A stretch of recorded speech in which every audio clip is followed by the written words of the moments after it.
il-ħadd tal-21 ġimgħa matul is-sena, sena ċe.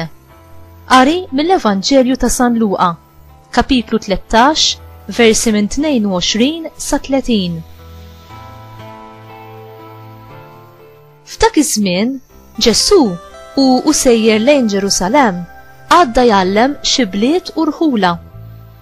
U kien hemm wieħed qallu: Mulej, jaqgħu ftit huma dawk li jsalvaw. U weġibhom: Tħabtu biex tidħlu mill-bieb id-dejjaq, għax kif ngħidilkom jien ħafna qed ifittxu li jidħlu u ma jirnexxilhomx.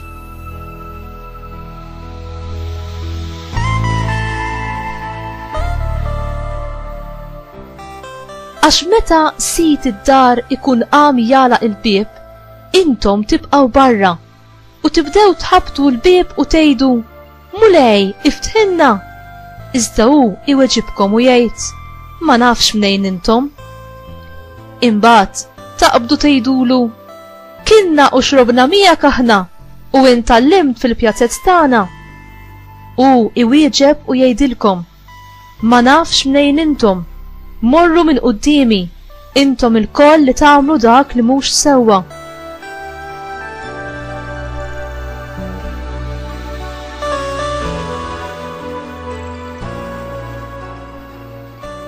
Hemmhekk ikun hemm il-biki u t-tessis ta' snien, meta taraw lil Abram u lil Iżak u lil Ġakob u l-profeti kollha fis-saltna ta' Alla u intom imkeċċija l-barra. U jiġu nies mill-vant u mill-punent, mit-tramuntana u min-nofsinhar u joqogħdu għall-mejda fis-saltna ta' Alla. U waraw, hawn minuta l-aħħar u għad ikun l-ewwel, u hawn minuta l-ewwel u għad ikun l-aħħar. Il-kelma tal-mulej, tifħil lilek Kristu.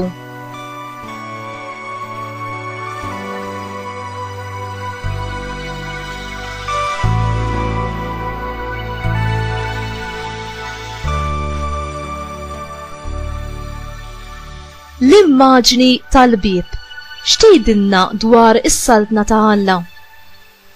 L-istorja ta' Ġesu dwar il-bieb li jiġi magħluq għal dawk li waslu tard tagħtina x'nifhmu li dawn offendew bil-ikraħ lil sit id-dar u kien ħaqhom li jiġu esklużi.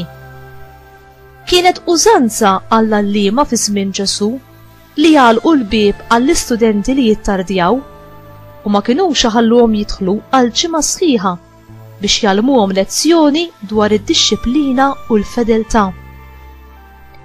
Ġesu qal l-istorja bħala risposta għal mistoqsija għal min sir nexxielu jikseb il-ġenna.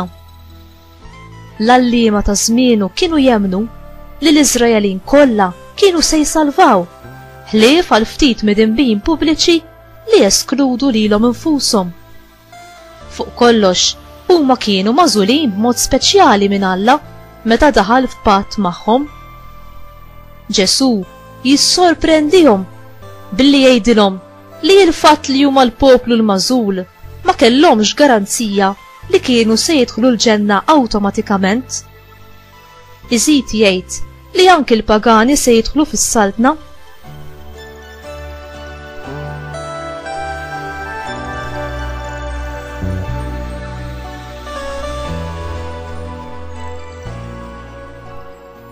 L-istedina ta' Ġesu hi miftuħa għal kulħadd, imma jwissina li nistgħu niġu esklużi jekk ma ngħaddux mill-bieb id-dejjaq. Il-bieb li Ġesu kellu f'moħħu hu nnifsu. Fi Ġwanni kapitlu 10 vers 9 qal: Jien il-bieb, jekk xi ħadd jidħol ġewwa permezz tiegħi isalva. Bis-salib Ġesu jiftaħ it-triq għalina għas-saltna ta' Alla. Imma aħna wkoll irridu nimxu warajh fit-triq tas-salib. Il-kelma tħabat tista' tiġi tradotta bħala agunija. Biex jidħol fis-saltna ta' Alla, wieħed għandu jitħabat kontra l-forza tat-tentazzjonijiet u kontra kull ma jista' jtelfu milli jagħmel ir-rida ta' Alla. L-aħbar it-tajba hi li aħna ma nitħabtux waħedna, imma il-koll flimkien bħala komunità waħda. Ġesu jiżgurana mir-rebħa.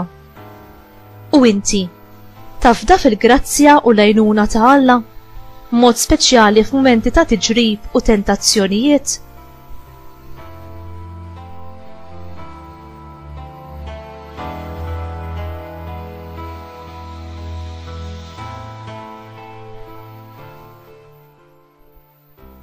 Mulej, enni ma nagħmel l-ebda kompromess mal-kelma tiegħek, jew inġib ruħi b'indifferenza lejk.